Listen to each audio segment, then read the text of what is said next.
All right, let me just show you real quick and then I'll sit down, answer some questions that I've been seeing. We've been touring some of these ponds, which are awesome. Man, yes. We've been touring all over Chicago this past couple of hours, and it's been super cool. Can you guys hear me? Can you guys hear me? Do I need to move further away from the waterfall? Can you hear me? Let's see, maybe I'll come over here. Okay, thank you guys so much for waiting, man. It's throws away from the waterfall. I'm the kind of person that I really like to have a... maybe I'll come over here. Ooh, let's see. Okay, thank you guys so much for waiting, man. It's throws away from the waterfall. I'm the kind of person that I really like to have a... maybe I'll come over here. Away from the waterfall. I'm the kind of person that I really like to have a... maybe I'll come over here. Away from the waterfall. I'm the kind of person that I really like to have a... away from the water. I'm the kind of person that I... Okay. Can you guys hear me now? Okay. Can you guys hear me now? Okay. Yeah, I'm not sure. Can you guys hear? Okay. How about now? See all these technical difficulties. Okay, can you hear me? Is there an echo now? Is there an echo now? Okay, all right, guys. Thank you so much for waiting. That is awesome. You guys have been having a really good chat over there, I see. You guys are talking about all kinds of different things. And nice. Okay, no problems. Let's see. Who is here? Clear as a bell. All right. Matt Green. Greetings from the high desert of New Mexico. 7,200 feet elevation. Goodness. Okay, let me know. Who is here still? You guys are the Inner Circle tribe. You are the true believers. So thank you for putting up with the wait. And it looks like somebody here gave us a $20 donation already, and I wasn't even here. So I appreciate that, guys. I'm trying to look and see who it was, but man, you guys have been having a good conversation. So yes, Pam, patience is a virtue. Absolutely. Miss Val says, nice to meet you, Papa Viking. Okay, let's see here. Time to go. Let's see. Using a sundial, yes. Okay, so yeah, I'm trying to see who gave that tip, but it's way back there somewhere. Thank you guys very much. So we are at the Aquascapes like Pandemonium, or not Pandemonium, but Content Creator Roundup kind of thing. And so it's a lot of these YouTube creators here, and it's been very cool. So if you guys, I don't know if you guys are familiar with Arms Family Homestead. You can check him out though. But I've been hanging out with him. Daniel, I think is his name. I'm not that good with names, man. As soon as someone tells me the name, I forget it. But, oh, the tip was from Just Me. Okay, good. He's one of my buddies. So thank you. Thank you very much. So the, okay, everyone's saying the tip was from Just Me. Yes, he's one of well, he's become one of my good friends now. So thank you very much, my friend. So let's see. Shawnee says, I grilled some green beans and it was amazing. Yes, that video will be coming soon. Don't worry about how to grill some beets as well. But yeah, so we're here with Arms Family Homestead. Also, check out Dr. Plants. I'd never heard of him before, but it's a young guy, real young. He like just graduated high school, but he makes these videos that are really well put together and really full of good, high quality production value. Check him out. His videos are getting like 10 million views a piece, so it's pretty wild. And then, yeah, all kinds of other, Blake's Exotic Animals. He's got a channel. He's here. We have been doing a bunch of stuff yesterday and then today, so super cool. Yes, Dr. Plants. So Urban Harvest knows of him. Okay, good, good. Let's see. Jeremy Ransom said, we'll be doing some bread and butter pickling today. Okay, so you obviously have a recipe then, because that can get soggy if you don't do it right. How many of you know that? How many of you know that's true? Let's see. Hello, Buddha says, hello, my friend. Carla says, I added biochar to my garden this morning. I used your tutorial to make it. Nice. Very good. Yes. So someone, I think it was Kim, I was reading through the comments when I was waiting. We were on the bus and all kinds of stuff was happening. But one of you said that you could get charcoal, because I think you're in Tunisia, and you said you could get charcoal, but you weren't sure that it was hardwood lump charcoal. It was hardwood charcoal. So that's not really going to matter.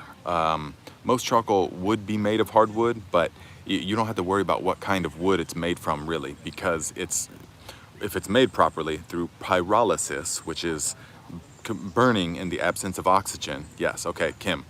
I remember you told me how to say that properly, Tunisia or Tunisia, but when we had our Zoom meeting. But yes, once it is totally reduced, once it's been put through the catalyst of pyrolysis like that, burning without oxygen, then all that's left is carbon. So it's not really going to matter if it's from a hardwood source or what. So that's why if you want to make your own, which is actually very simple to do, and I will show you guys how to do that, but I didn't have the space this year, you know, because I'm still in the city and stuff. We don't have the land yet, but we're going to. I've got all kinds of good inspiration and knowledge and tips from these guys. You know, these guys are all professional content creators as well.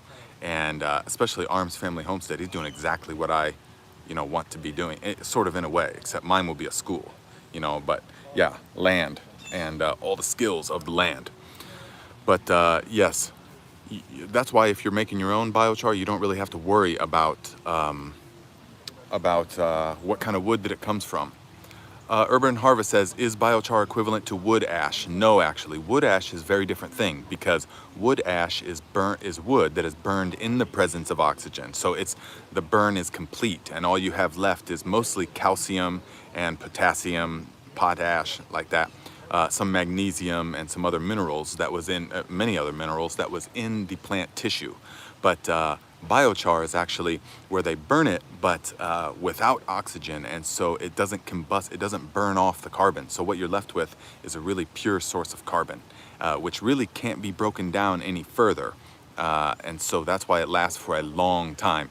They found some in the Amazon, the terra preta methods of, you know, how the indigenous tribes used to build soil fertility, and they found it's thousands of years old. They have found it in the Amazon rainforest and places like that. So yes, it's that guy Chris says, I use pine chunks to make charcoal that turn into biochar. Otherwise, pine wood and charcoal is very low BTU. Yes, that's true. Pine wood is burning very low BTU. Jeremy says, Nate, question, could I add lump charcoal to the solution when making JMS? Yes, you can. If you watched my, I think in the biochar video that I made, where I just went to the store and got the hardwood lump charcoal, that is basically biochar. Man, when I made that video, especially when I made a short about it, I got like crucified in the comments by so many people. They're like, that's not biochar, that's just charcoal. But I urge them not to revel in their ignorance, because they don't understand the process, and that it's virtually exactly the same thing. I mean, for all intents and purposes, it is the same thing.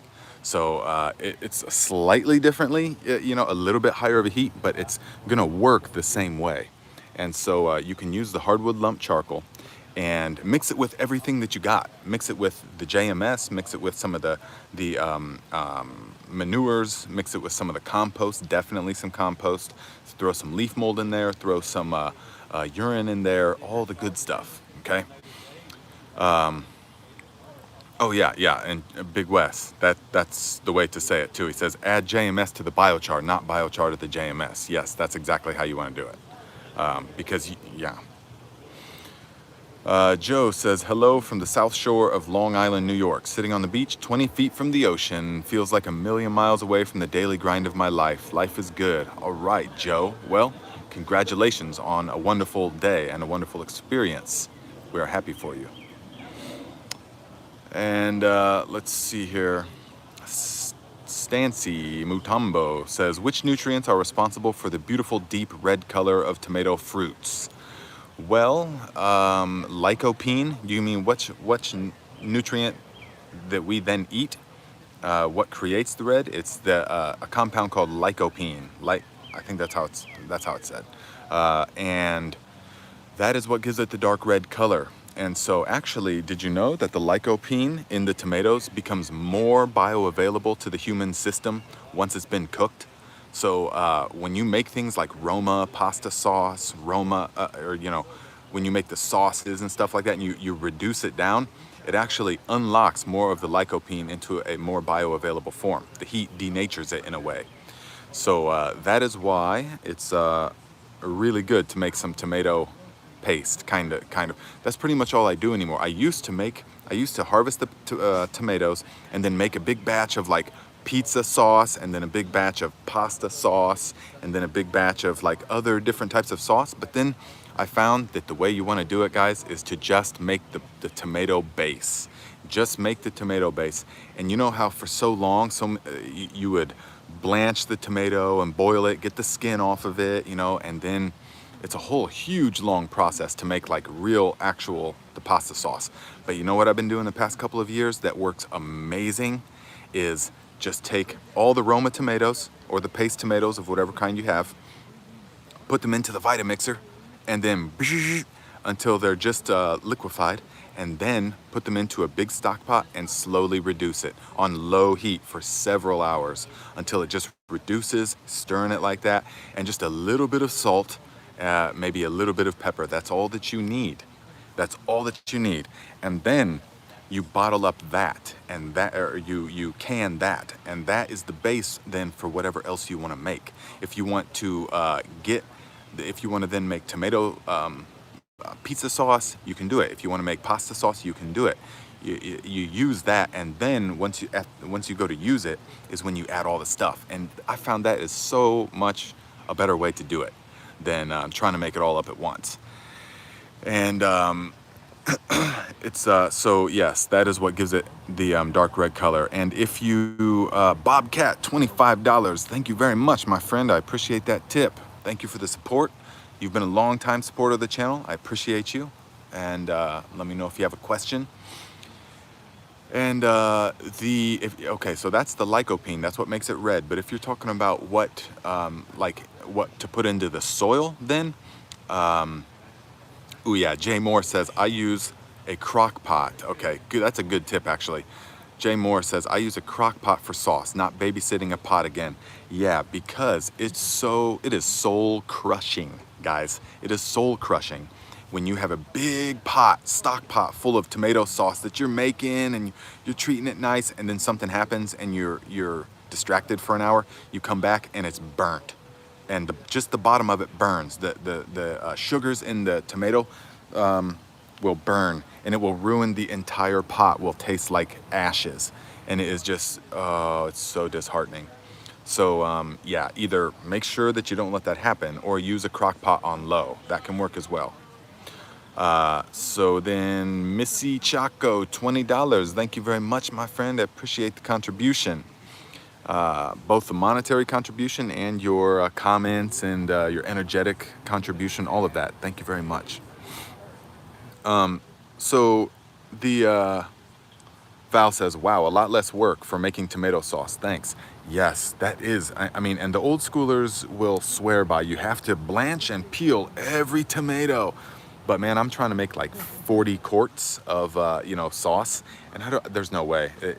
I was spending so much time, like days, to the point where I couldn't even get it harvested because all the stuff would go bad. It'd be overripe by the time I could like get to it. So I found that you just put them in the Vitamixer, liquefy them, skins, seeds, everything, like that, and reduce it down. And it is so good. It's so good. And yes, if you're trying to find a way to get them a darker red color while they're growing, you just want to make sure that they have plenty of nutrients in the form of magnesium, potassium, so a wood ash fertilizer. The tomatoes will love some wood ash, okay? It's very good because it's got magnesium in it as well, and it's got calcium in it as well, a good bioavailable form of calcium. And so remember, guys, I know, and some people are gonna swear that this is not true, but it's true. If you are just crushing up eggshells and putting it in your soil around your tomato plants, that's not providing any calcium for your tomatoes. I know most people do not want to hear that because they've been doing it for years or something, or their grandma taught them to do that. But here's the thing, guys, eggshells will take years to break down in the soil. It appears that they go away fast, but because they become the color of soil. But they actually, and you can research this, guys, and I've also tested it in various ways, but also the research.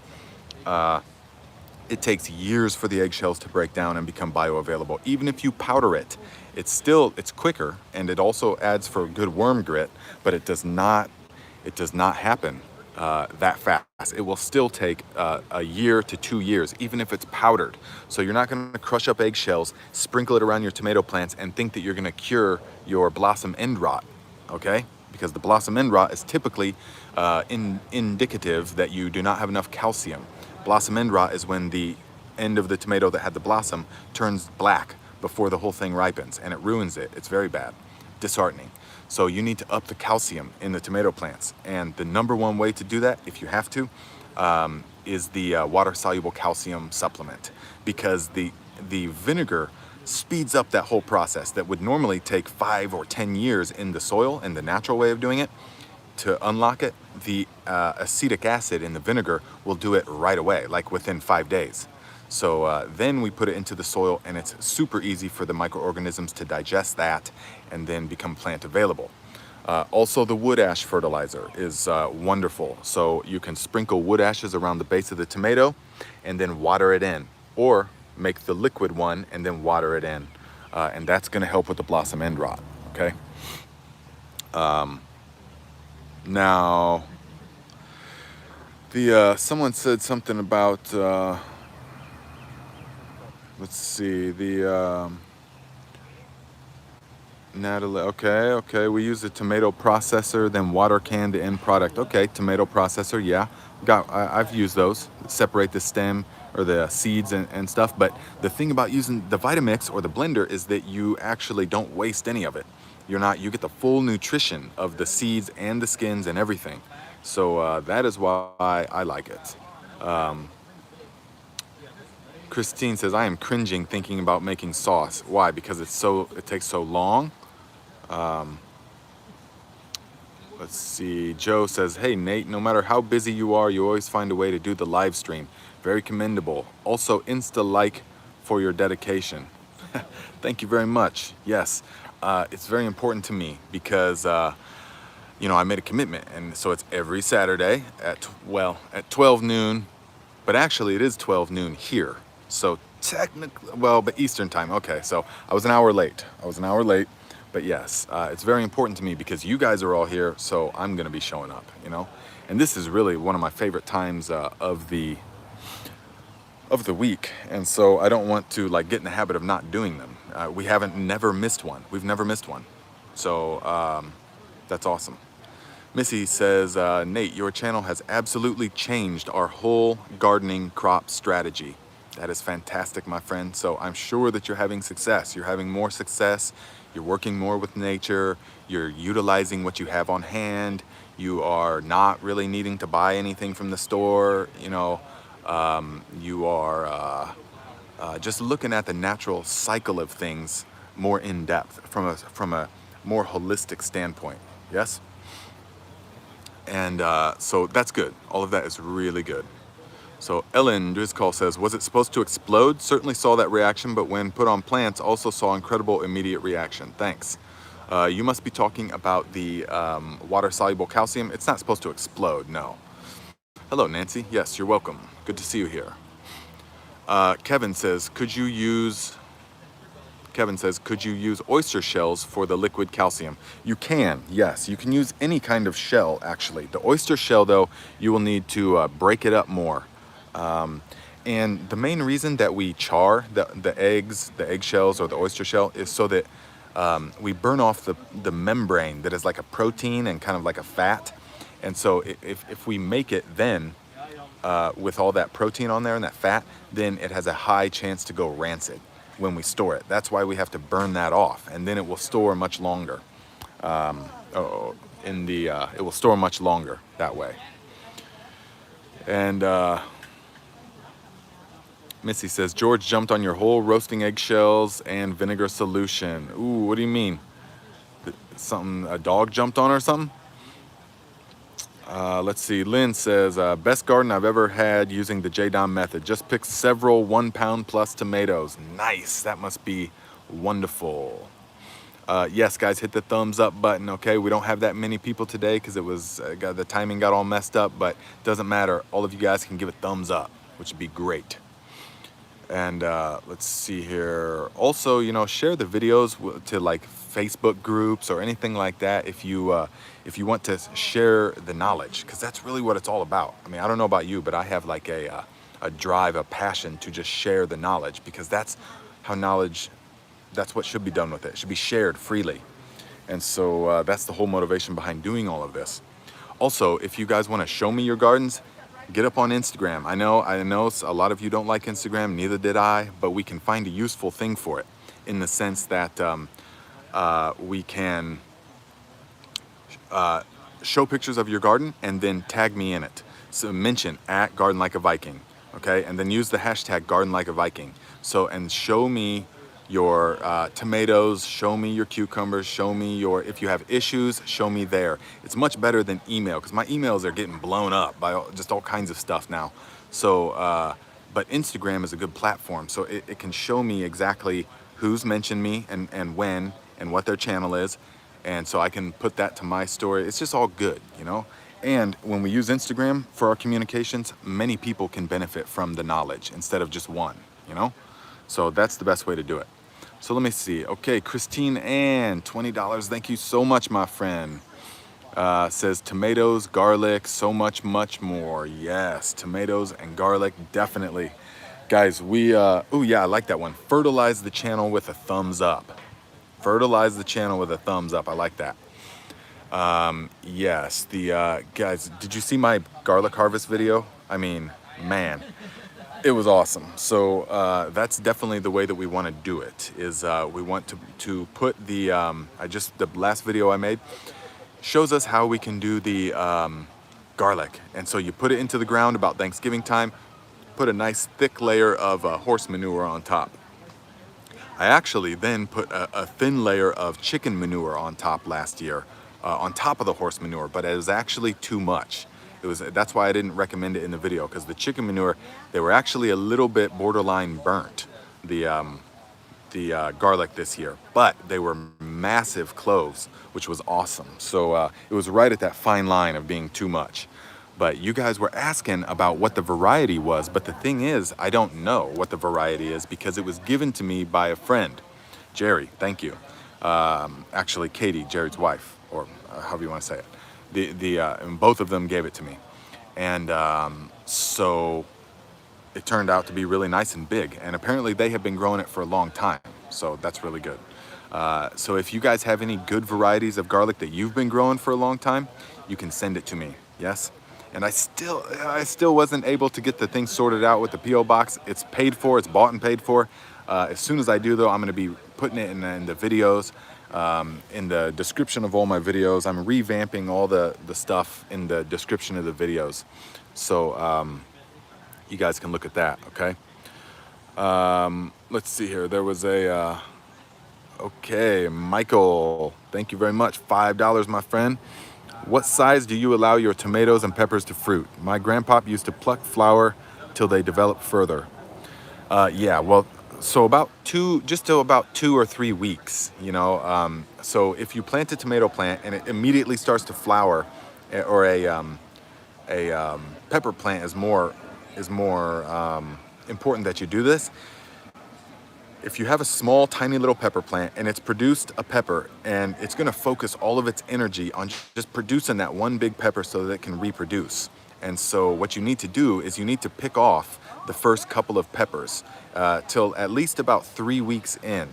So after you transplant it, about 3 weeks. And then after that, don't pick any more off, because it will stunt, it will stunt them. There's no need for that. So that's what I do. And tomatoes, I never cut anything. I mean, you'll see, guys, this year, I did the method where you just plant the tomatoes in the landscaping fabric and let them sprawl. And they're super healthy, but they're all over the place. But there's just loads of tomatoes, loads of tomatoes. Let's see here. I feel like I missed. Did I miss Christine Ann? Okay, $20. Thank you. Yes. I'm going back up. I thought I maybe missed. It's showing me that I missed another $20. Missy, okay, yeah, I think I saw them all.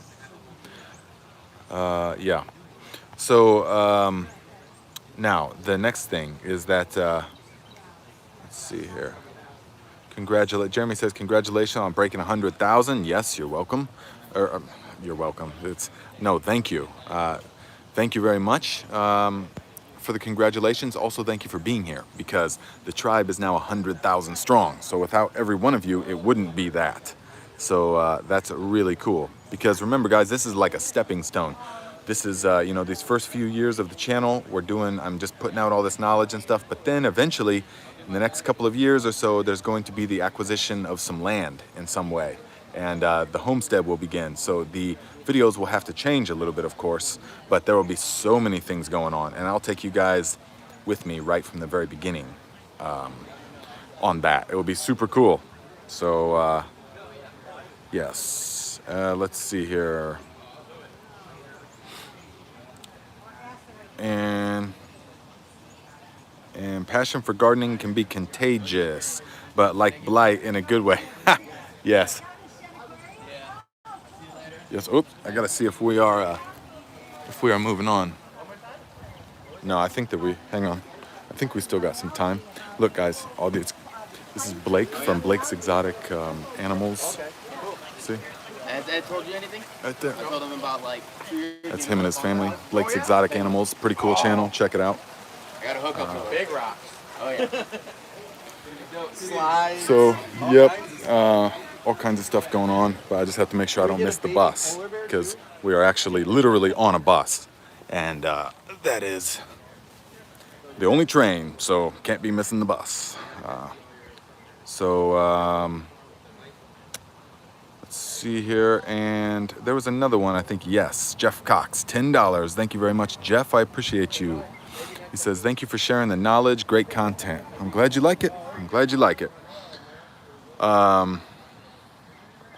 Let's see. Fourth Wiseman says, go to post office and inquire about postage paid for your delivery service. It's definitely worth a look in for cost effectiveness. Postage paid for your delivery service.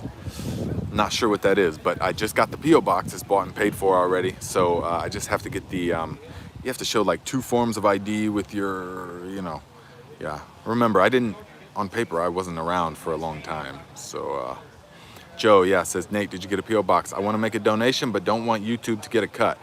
Their policies of silencing free speech is disturbing to me. Okay, yes, I understand that. And so that is why I am getting the P.O. box, definitely. You guys can send me whatever you want at that point, which would be super cool. Someone is rooting some strawberry mint and some orange mint, right? Some different kinds of mint for me. I forget exactly who it was, but I hope that they're rooted by now, so that would be great. Let's see here. Printer Bear says, Nate, I made water-soluble potassium from dock stalks. Dock stalks.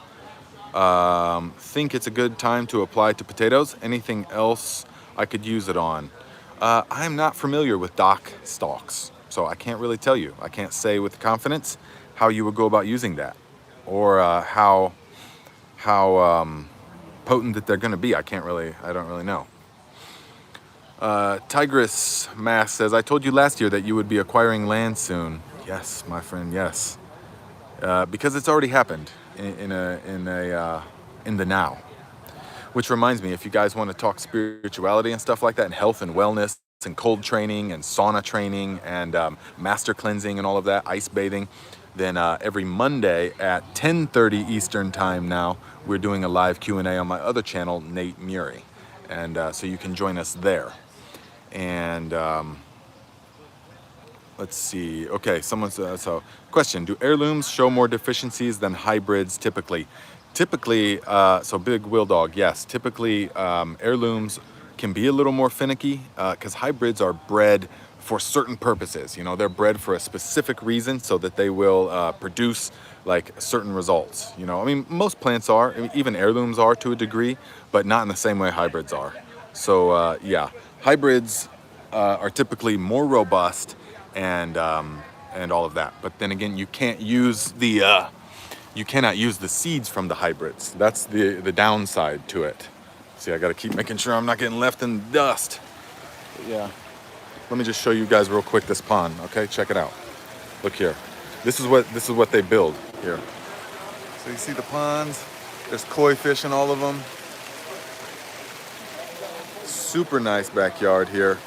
This biofiltration waterfall system. So there's no filters on these type of ponds. They're filtered with biologics like sand and bacteria, which is super cool. So yeah. JB Prep says, whoa, how about fell right on my face? Look at that. Haha, but didn't get the Viking, not yet, not this time. What is land race? Okay, land race gardening. I've got a lot of questions about that. And so, actually, I mean, you know how sometimes people just give a term to things because it has to have a name? But land race gardening really is just seed saving for several years. I mean, really, in its simplest form. So yes, it absolutely is a reality that if you save the seeds from the things that you're planting year after year, and they adapt. They adapt to your specific region, to your climate, to your day length, to your all different kinds of things. And that's very real. I experienced that in just a couple of seasons. When I was in California growing there, totally different. And then when I came back to Indiana, totally different climates. And so I could tell that a lot of the seeds and a lot of the things, because there was things that I brought with me, they didn't perform nearly as well here. But yet after a few years of keeping it alive and stuff, the genetics, then they do.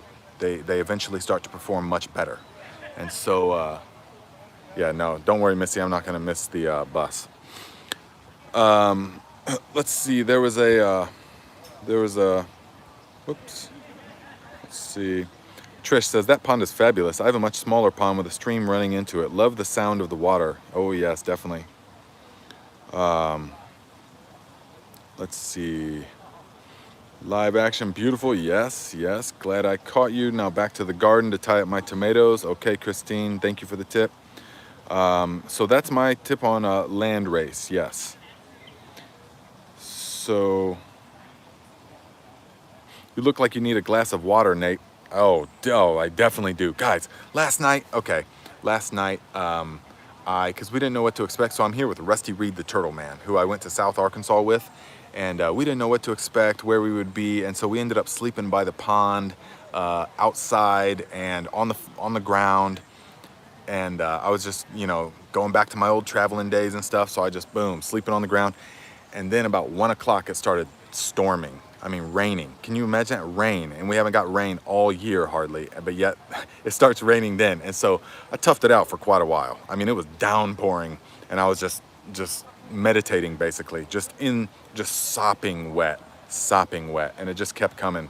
And then I was like in a river, a little creek, and so I didn't get much sleep at all last night, guys. I mean, like an hour or two.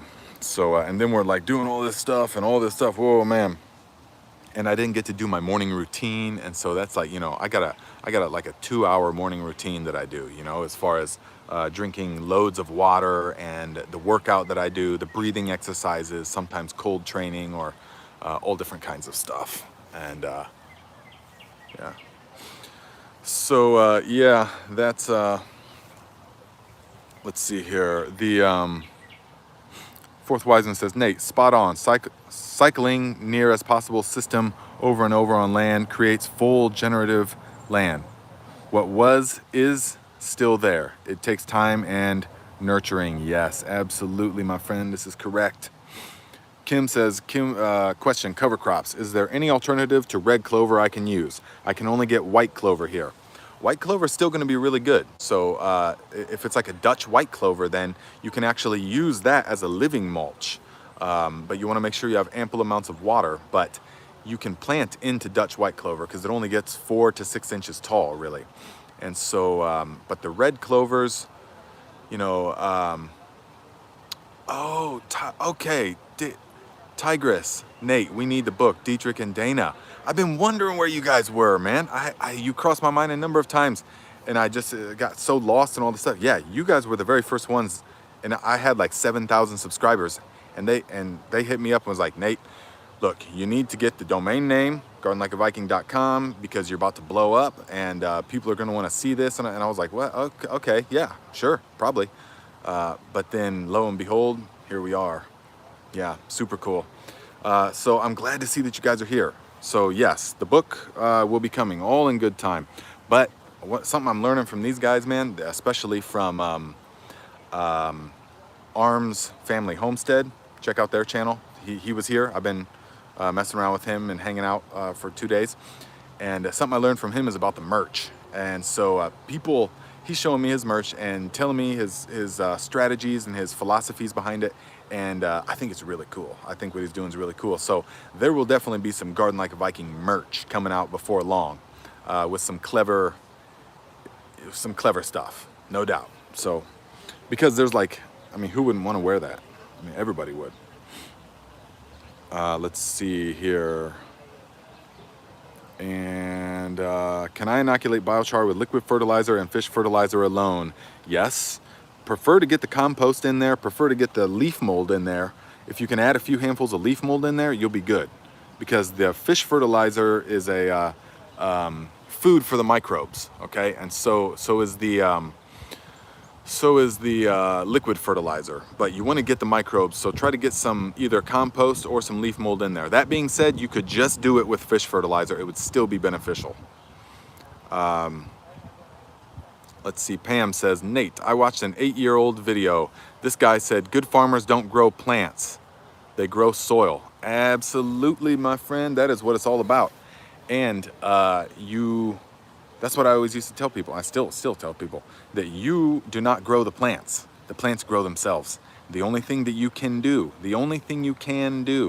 is to ensure that everything is there in the proper proportions when the plant needs it, so that the plant can then grow itself to the fullest of its genetic potential. Yes, and with this mindset, we're looking at it, okay, so many people think that I'm gonna induce the plant to flower and to start budding up, or I'm gonna induce it to do this or that by giving it this and that nutrient. It doesn't really work like that. It appears to, you might think that it does, but actually the plant is using all the signals and the cues from the world to know what to do. You just have to make sure that all of the stuff is there when it needs it. Here's a prime example. When I was growing in the cannabis world, indoors, years ago, we were growing indoors. So 100% artificial environment. I mean, we grew outdoors, we grew full term, we grew light depth in greenhouses, but also we grew growing indoors. And so 100% artificial lighting, artificial atmosphere, the CO2 was artificial, the watering was artificial, the timing of the lights, all of it was artificial. We had a HEPA filter on the intake of the air handling system, so that no molds or nothing was getting in or out, and yet still the plants knew when it was springtime. The plants would grow way more vigorously and more foliage when it was springtime, as opposed to growing in the middle of winter. Even though the temperature, humidity, light cycle, nutrients, water cycle, all of that was the same, still the plants were able to tell that it was the time of year that they're supposed to grow lush and vigorously.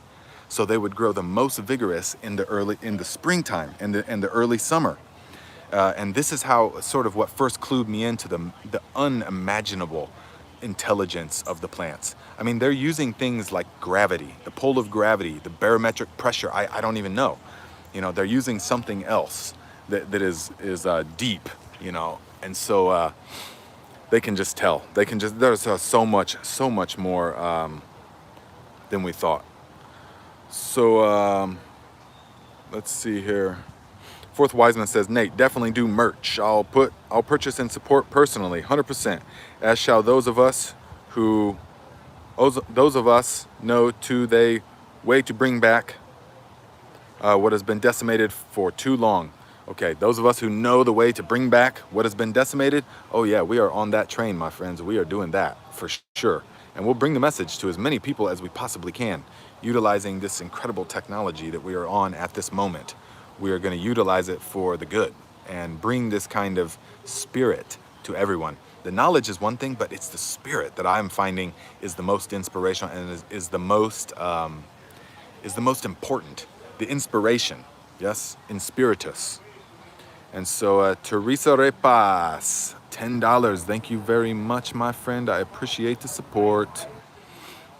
Good to see you guys here. I'm so glad that so many people are still able to make it, even though I was an hour late and I'm sitting here holding it in my hand, shaking it all around. I don't got the good microphone, but still you guys are here, which is great. So that's really good.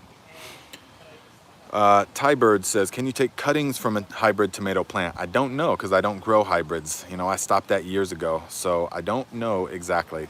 Someone tell Ty, can you take cuttings? I would imagine that you can. Like the suckers, I imagine they would root, just like any other. But I don't get down with the hybrids, really. The only hybrid I get down with is sweet corn. Yeah, that would be the only thing. Not GMO, but hybrid. Let's see. SC says 101,000. Way to go, Nate. Yes, thank you very much, my friend. But it's also way to go for you because you're a part of it. Julie says, question, is it okay to put tomatoes with blossom end rot in compost bin? Absolutely. You can put them in because it's not a disease. The blossom end rot is not a disease or a fungus. Even if it was, I would still compost it. But no, you can, it's a deficiency. And so like we talked about at the beginning of this chat, you will want to make the water-soluble calcium and apply that, and also the ash fertilizer of some kind. And that's going to help the calcium uptake, which then will unlock its ability to uptake other nutrients. And so that is very important, yes. Teresa says, we'd follow you anywhere, Nate. You are so worth the wait. Congrats on the recognition, followers. Thank you very much, Teresa. You always have the most lovely and encouraging things to say. I mean, I recognize your name by now. And so I appreciate that, definitely. Let's see here.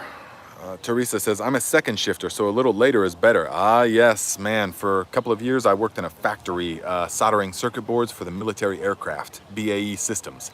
And I worked second shift. And boy, it's, yeah. The whole world, yeah, it's just a whole different life. I mean, it's different. So, yep. Glad that you're here. Glad that you are here. And let's see. Hey, Nate, we love a field trip. Yes, nice. And yeah, speaking of that, I gotta make sure I don't miss the bus. Ooh, let's see, $20. Scott Murray. Hey, that's a clever last name. Thanks a lot. Can you pick and eat basil after it flowers? Yes, you can. But the thing with basil, okay, so if you guys have planted basil and you've been eating it and you've been pinching off the tips, like I've been telling you, that's how you get the bushiest plants that will not flower for the longest amount of time. After it does flower, though, it will begin to focus its energy. It will shift the energy from essential oil production, which is what gives it the smell and the flavor. It will then shift that into reproduction, into the flowers and the seed formation. So it will lose its pungency. So yes, you can still use the leaves, no problem. You can actually use the flowers as well. You can use the whole parts of if you chop it up fine enough. But the leaves will still be fine. It just, now, once it starts to flower and you've let it flower, it's not going to keep producing more green leaves like that. So that's the main downfall. But with basil, it's like cilantro, okay? You plant some basil, harvest it, watch the short that I just made. I think I don't know if I made that pesto short, but I just made a huge batch of delicious pesto. And so you harvest it and then you have more to go in. So we have like 3 plantings of basil throughout the year. So you can still plant basil from seed right now. So plant more from seed and then you can put them in there once you pull those ones out. So I hope that answered that question. VA Green, $5. Thank you, my friend. Says, thank you for the great content. You are very welcome. You are very welcome. Let's see. Mom Computer says, more cowbell. I meant to say more thumbs up. I'm so glad that you, of course you would know about the cowbell. Of course. Guys, I need more cowbell. Yeah, I love it. Okay, let's see here. SC says, you are getting the knowledge out there. People are starting to get the message. Absolutely. Natalie says, 101,000 followers. That's amazing. Congratulations. You deserve it. Yes. Thank you, my friend. Thank you for the support. I appreciate this. And let's see here. Who else is Moldy Soldier says, what's up, brother? Beautiful day here in Iowa. Yeah, it's actually a really nice day here as well. Look at these nice big old trees and this old landscaping and stuff. It's cloudy, overcast, and about 70, which is absolutely, the Viking loves that, okay? Not a problem at all. Look here, we'll take a little spy. Here's Dr. Plants. Look. Right there. Do you see him? Right there. Look up his YouTube channel, Dr. Plants. He's got like 2 million subscribers. And he's so young, which is incredible. He's so young. Very intelligent guy. So it's pretty cool. Being with all these other content creators. Yes. And then let's see if you can see over here. I will show you again. Look, you can't really see it. But right there in the white, look at my dirty fingernails always. Right there in the white is, I think his name Daniel. It's from Arms Family Homestead, which is super cool as well. He does all kinds of videos. And so, yeah, guys, it's so glad that we got to hang out today. I mean, it's not over quite yet, but I'm just glad that we got to do this because I was a little bit stressing. And I don't really stress about much anymore, but I was like, oh man, you know, my commitment to the tribe, and I need to be there. So, yeah. And congratulations, can't wait till Monday. Have fun on your trip. Looking forward to the videos. Thank you, Brian. And let's see, okay. Fabrizio says, if mushroom spores can survive the vacuum of space, do you think it's possible they were delivered to Earth via an asteroid? Absolutely. Absolutely, I do.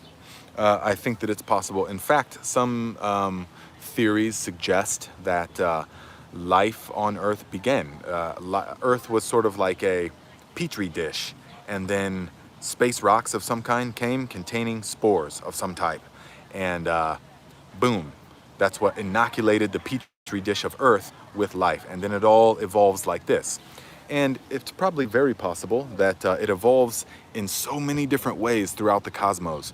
But certainly we're not the only ones. That it's got to be teeming with life. If it happened here, it can happen elsewhere. These are just my thoughts. I'm not saying either one way or the other because I don't know. I don't know. None of us know. You don't know. And I don't know. So I'm comfortable with the not knowing. But I definitely think that the cosmos is teeming with life. And there's other planets like Pandora. Maybe not with the blue people, you know, but with the life. It just evolves in so much different ways based upon certain factors. But here's how it's evolved. Let's see here. Hogue says, did we get a pesto video? Yeah, now I'm thinking I don't think we did. So that's going to be like tomorrow. I think I'll make a pesto video so that you guys can, because it was so delicious. And I went ahead and utilized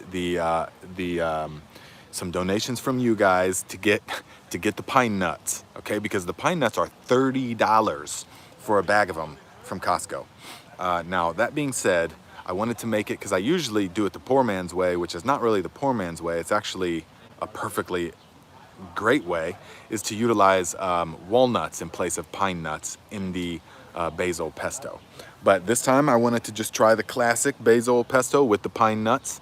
And so I went ahead and got the $30 thing of pine nuts and utilized it. And it's super delicious, guys. I mean, super delicious, but I can't say that it's that many times better than the walnuts, you know? So that's the only thing, but it definitely has that classic pesto taste, and it's really wonderful.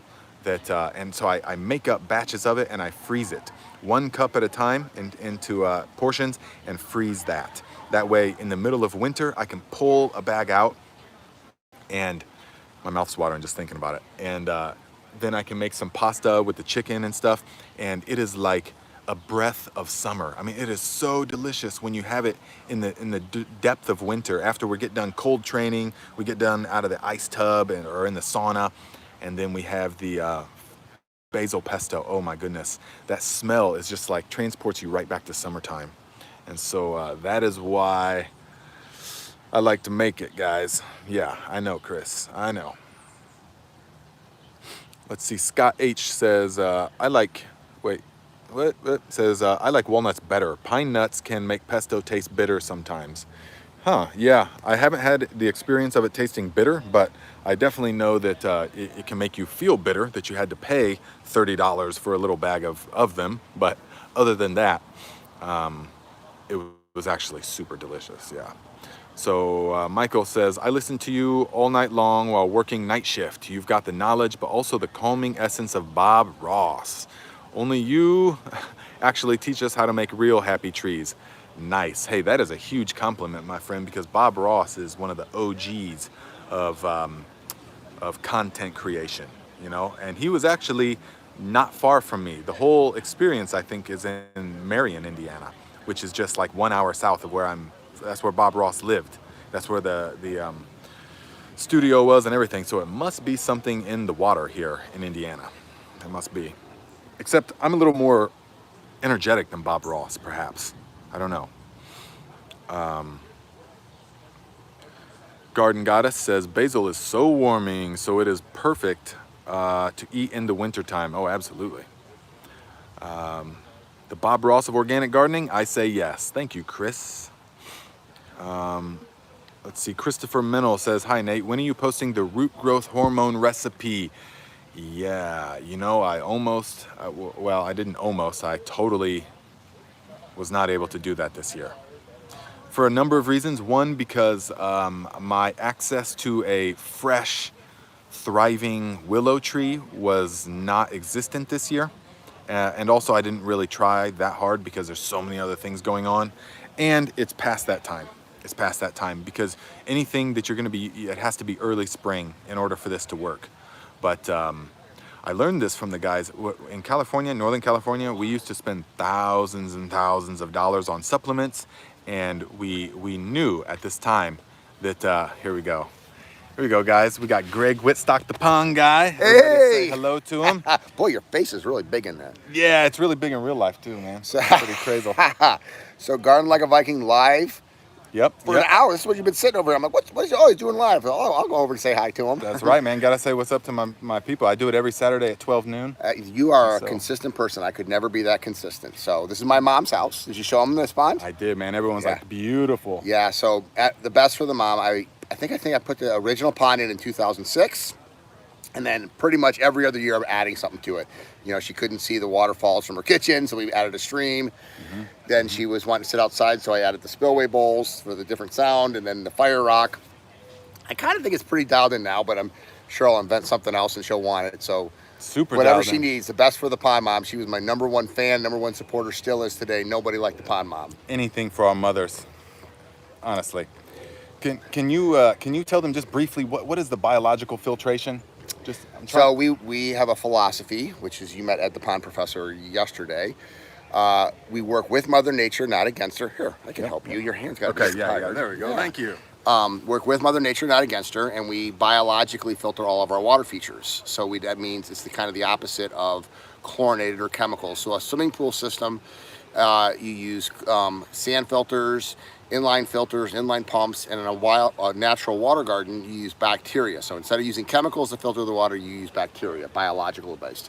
And this is what freaks people out, is that they could swim with their fish. And they're like, oh, I don't want to swim with fish. Like you do in every river and stream and ocean and lake that you have ever been in. So we, as humans, and this is perfect for your channel, you know, Garden Like a Viking, is we grew up biologically, we're biological animals. It's the chemicals. Chlorine is actually worse for you than biological filtering something. So this is cool. I go swim in a swimming pool, I take a shower. I go swim in a pond, I don't.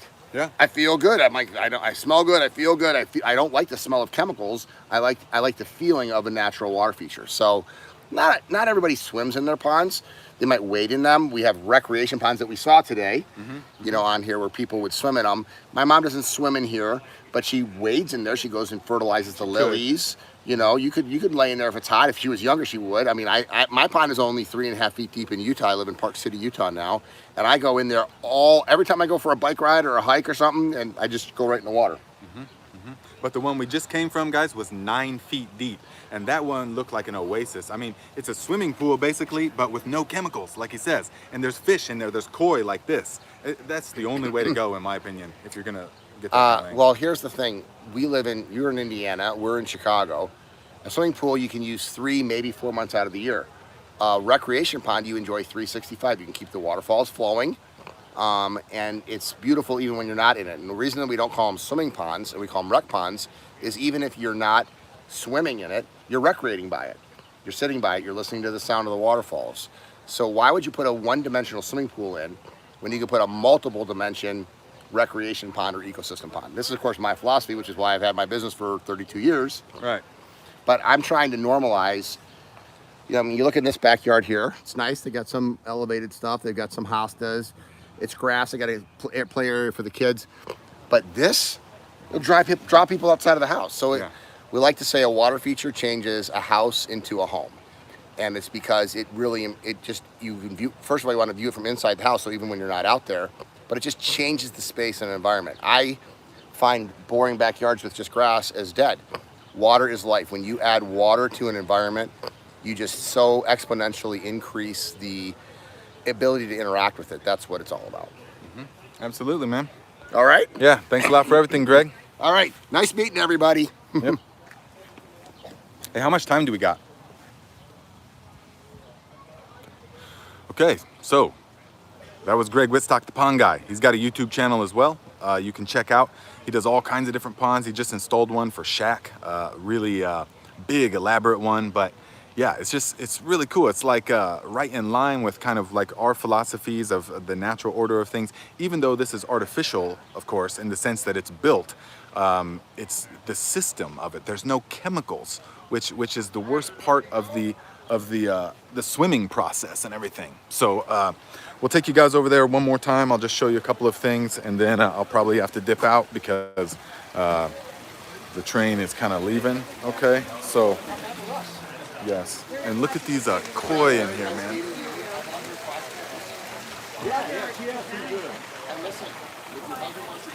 I'm gonna just take you around for just a second so you guys can see. We've got these nice falls back over here. Aquascape University online. You take all the online courses. Arms Family Homestead that I was talking about. Anthony Hobbs, owner of the South Arkansas Turtle Refuge. All right, we're rolling. Screenshot of what I had before. I don't like it. Step one. Screenshot what I had before. Get your stuff off the bus. Rusty Reed, the Turtle Man. Oh, I couldn't. I'm so happy to be here. You doing live? Yeah, this Okay, is live, we're man. live. This Wow. is live, yeah. Well, you guys have got the right guy hooked up live. You want to learn how to garden. Yep, garden like the Viking. There's lots of vegetation here. Oh, it's super cool, man. We've been looking at all these fish and everything like that, and there's these koi, these massive koi in here. Some of them are really expensive, guys. You know, you can put $10,000, $15,000, $20,000 into a koi fish. I didn't realize that. Yep. But yeah, that's what's Right swimming before around us. out here. So, yep, check out his channel as well. I am, yeah. All right, guys. I think we're getting ready to go. Yep. So there it is, guys. That is what we're doing right now. We've got a bunch of other stuff we're gonna go do. So I'm super glad that I got to hook up with you guys and have this chat. We will be back to our normal schedule next Saturday at 12 noon. Yeah, that's right. We have a party right now, and but my commitment to you guys is important to me. Very important. So I hope that that's obvious by all of this. So anyways, next Saturday, 12 noon Eastern time, and also Monday at 10:30 a.m. Eastern time, we'll be doing a live for you guys on my other channel, Nate Muri. So Voltage Nut, 550 RSD, small representation of my time. That's right. He's saying that because I always say that a monetary tip is a representation of your time, because I give you my time, you give me a representation symbolic of your time. So that's why he's saying that. So yes. And check out the Instagram stuff. Don't forget all of that, okay? Teresa says, thank you, Nate. Amazing. Learning so much. Elizabeth Hendricks, thank you. Incredible. Yes, everybody, thumbs up. And I feel like I'm forgetting something, but I always feel like that. All right, guys. Is that YouTube or Instagram? Or This is YouTube. Instagram's like that too. So it's live right now? I'm just about to end it. Do you want to say something? Oh, one more thing I want to say. I love my job. I love his job too. Nice. What? Whoa. Man, these guys. Well, it was very nice to meet you. Yes, very nice to meet you